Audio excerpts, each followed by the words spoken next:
Hello YouTube, Cast4050 here with round 2 of the feature match between Declan Deck and Luke White, myself. Declan won the first game, so gives me the opportunity to choose to go first. I open well with the Mathematician, a great card and a great tech choice in the shaddoll build.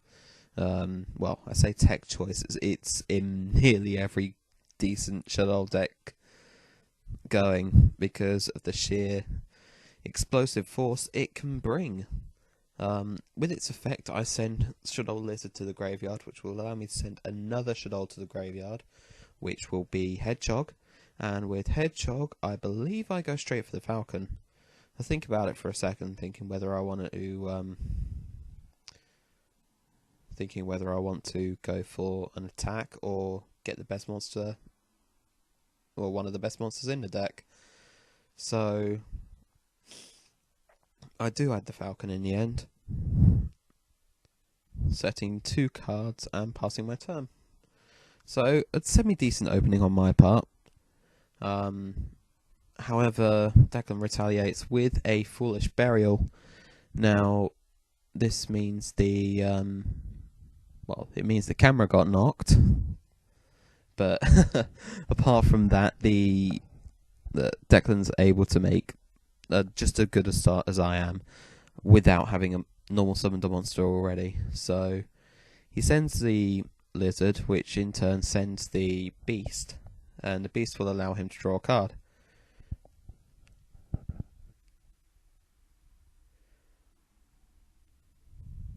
He sets 1 monster, 3 back row, and passes turn. At this point, I top into the perfect card. One of my side decked cards, actually, Caius the Shadow Monarch. It is a great card in the match against Shadolls. Declan goes for the Shadow Games at this point, just to make sure that he at least gets something out of his face down monster before it is inevitably banished. I did at one point actually main Caius. I mained 2 of them for when I went to the Brotherhood Open about a month or so back. I loved Caius in the deck, but the build together, that build just didn't do too great for me. Now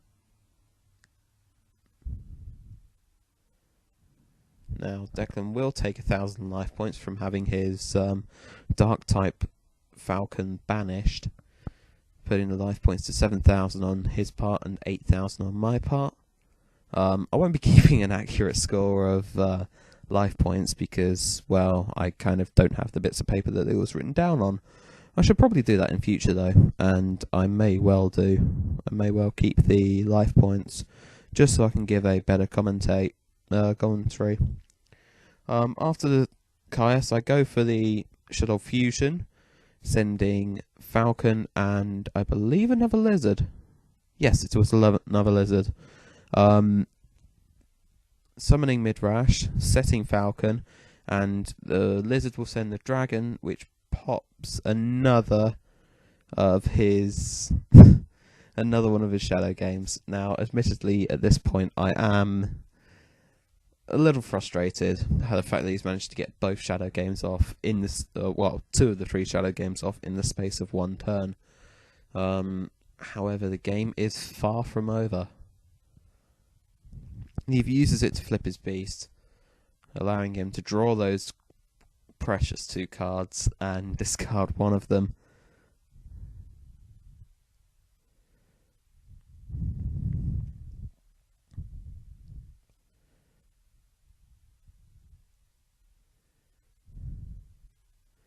However, he does use the Hedgehog's effect first.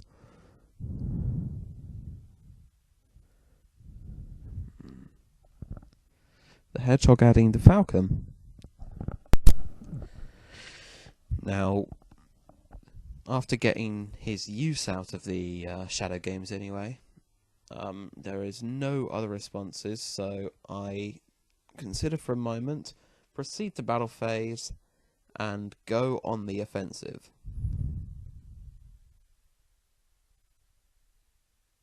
After a brief discussion between the 2 of us, He discards the other copy.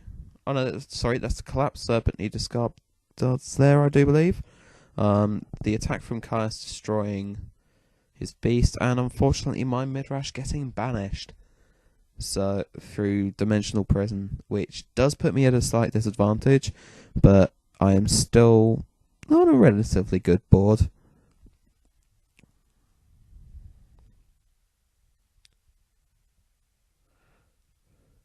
Although one thing I tell you I could benefit from right now is someone to co-commentate with me.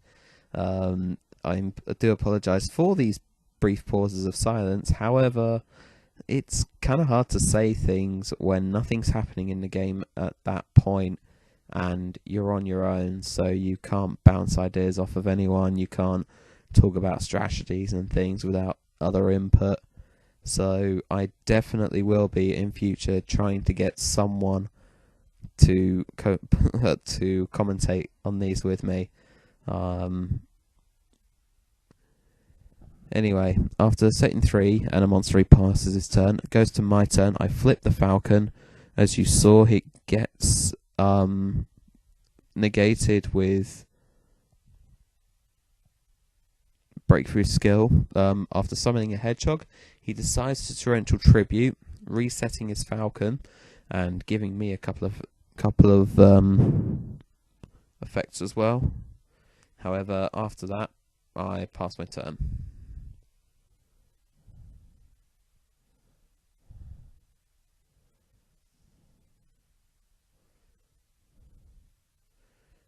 Declan flips his own Falcon, and I believe he sets the hedgehog there. Or it could be the beast.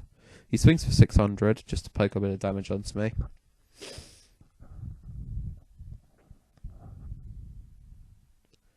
Sets one card and passes turn. At which point I top into the Mathematician, which is a perfect top at this point, considering my Phyllis Lightsworn Archer is still in my deck, so I decide to go for that, get its effect off to special summon it.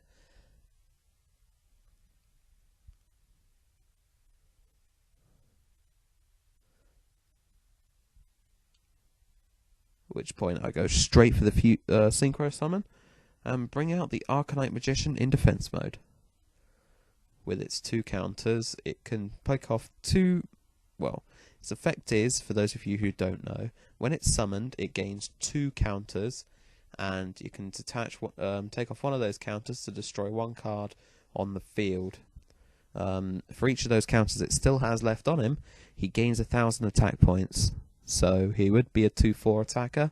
However, after using both of its materials, it goes down to its original 400 attack. Now, at this point, he attempts to use his Shadow Games to flip his beast, which it was the beast that was set, not the hedgehog. I do apologise. Now, after recovering from this situation, I used the super polymerization that I teched in from the side deck. Now, those of you who have seen any of my previous videos will know that I absolutely love super polymerization from all the years that I played Heroes for. It's one of the few reasons, well, one of the many reasons I love the shaddoll deck now is that I can finally use this card again to that degree as well. Getting rid of both of his monsters, discarding something from my hand. I didn't see what it was, and I don't remember what it was. However, then allowing me to summon my own Midrash, which kind of puts Declan on the back foot a little bit, simply because he only now has access to 1 special summon, whereas I already have 2 monsters that are summoned from my extra deck on the field. However, keywords there are summoned from the extra deck, so if he was to top into the Shaddoll Fusion, he could quite easily go into the construct and simply sweep straight over the Winder. Yes, I would get the fusion back from the Winder hitting the graveyard. However, it would put me at a slight disadvantage because I would have to summon my own construct to deal with his, and then he could play his to deal with mine, and it would just keep going backwards and forwards until someone ran out of cards. However, he does have the Soul Charge at this point, so activating that for using his one special summon this turn.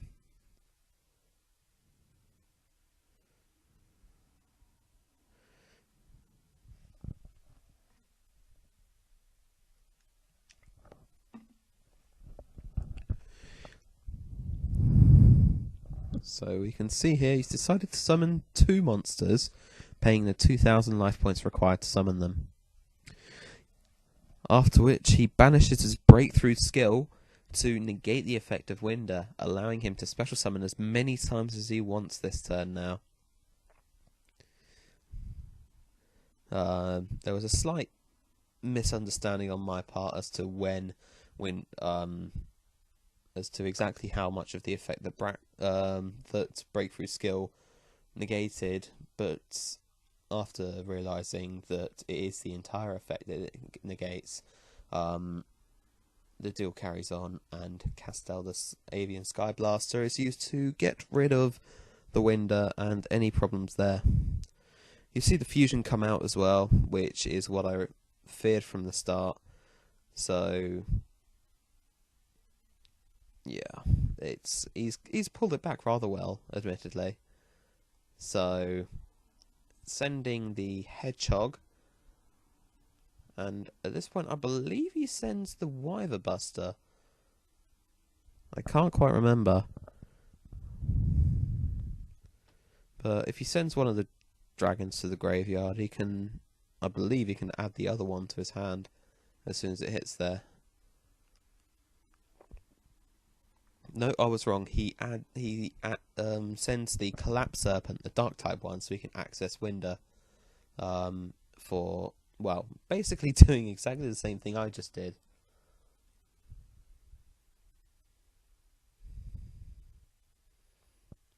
Hedgehog adding the Lizard there.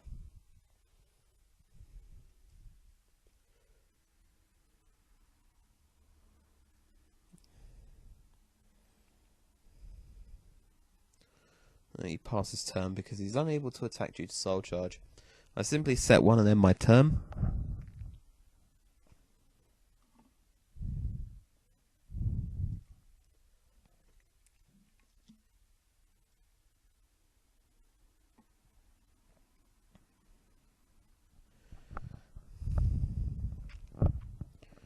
Again, do apologise for the lack of commentating much.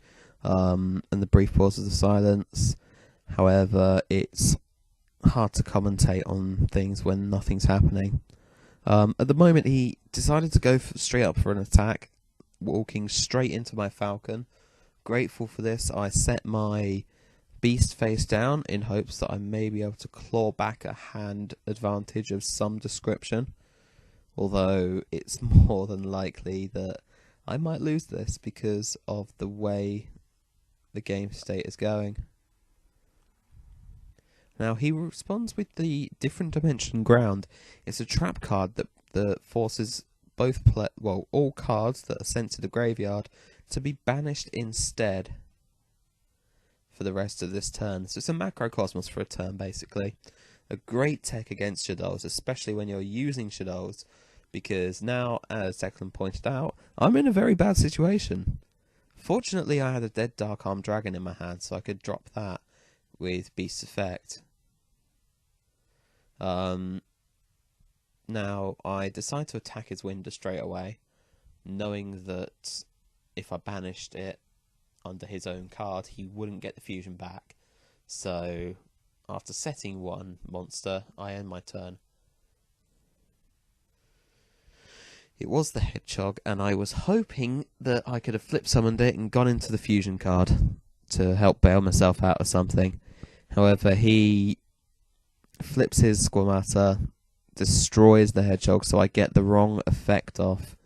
It still adds a card to my hand, don't get me wrong, that's great and all, but I could have done with a fusion, especially with that Castell sat there, just begging to be used as bait. At this, I set one card and pass my turn, thinking that really this is it. I'm on my last legs. I've got to really pull something out of my arse to save myself here. Fortunately, I have just that, and it's another Falcon. I do run 3 of these for this exact reason, because I believe it's probably the best shaddoll. Aside from the fusion monsters, I think it's just got such great versatility. It's the fact that the flip effect to special summon another one of your shaddolls in face down defense mode is great. The fact it's a tuner is even better. The amount of synchro players I've gone into with this, I mean, I've used Construct and Wind and Falcon to go into Leo before, and gone into BLs with Caius and other cards like that. Just other little things that you wouldn't normally expect. That it just gives me so many options, and the fact that when it's destroyed by a card effect and sent to the graveyard, well, not when it's destroyed, when it's sent to the graveyard by a card effect, you get to set itself face down. It just gives it that bit of longevity. Or you can send it in the end phase with Shadow Games, and then next turn you've either got Tribute Fodder, or you can synchro with it, or do whatever the hell you like. It's such a great card. At this point, I do top into the fusion, to which point I send Dragon to destroy his core, and another monster, which I can't quite remember what it was, but it would have been another shaddoll monster, because my only other non-shaddoll monster, my dark type in my deck, is the Dark Arm Dragon, and it's already banished. He gets back his fusion card with the core. The core being a good card as well. I don't think it's quite at its best yet, because we only have a dark fusion and a light fusion. For those of you who don't know the effect of the card, you can... Well, it's a trap monster. While it's activated and summoned as a monster, you can fuse it... Well, when you would fusion summon a shaddoll monster, you can use it as any attribute monster for that card that you want. So you could use it as a dark type to make Winder, or you could use it as a light type to make Construct. And when the new ones come out, you can use it as Earth, Fire, or hopefully if they make Wind and Water as well, then you'll be able to use it for that. So it's a great card, especially as when it's sent to the graveyard. You can get a shaddoll spell or trap card back to your hand except Roots, so you can add a fusion card just straight back to your hand. It's a really good card, but it won't be as good until next Challengers, when the other 2 fusions come out, because then you can truly use it for its fusion capabilities. He does manage to summon the Construct here, which puts me back on the back foot after having a decent comeback in the last turn.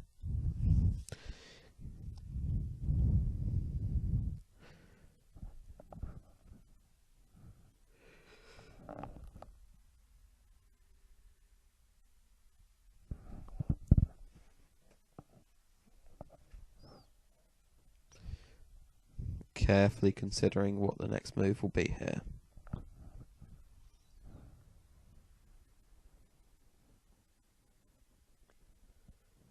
He decides to just set 2 cards and end his turn instead of risking an attack, expecting that I have a Dimensional Prison or something of the like face down. But speaking about Dimensional, I drew it that turn, decided to attack the Castell just to thin the battlefield a little bit, setting a card and a monster and ending my turn. At the moment, the game state's pretty even. I mean, I'm not in a great position, and neither is he, but we're both sort of playing each turn as it comes, setting 1 card after each other, trading blows, as it were.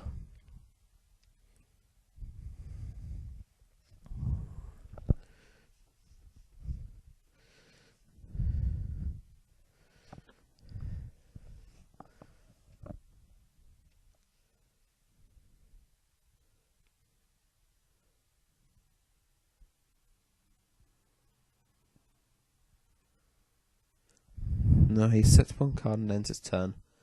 At this point, I decide to make the first move. After this brief moment of, well, you might call it a 1 day of peace. Yeah, see what I did there? No, I apologise for that. That was bad. Anyway, I activate the Artifact Sanctum, delving into my deck to summon the Morale attack and destroying his Winder. I know he'll get the fusion card back. However, at this point, the less cards he has on access to on the field during my turn, the better. Now, I top into the Royal Decree at this point, thinking, well, I don't really need that way anymore, do I? Especially as I've got 3 back row, he's got 3 back row, it's already quite late game. So it's not exactly the most helpful card in this situation. However, I decide to flip the dragon, return his monster to his hand, and go on the offensive to try and attack for game, which I succeed, bringing it to game 3 and taking a big weight off my mind.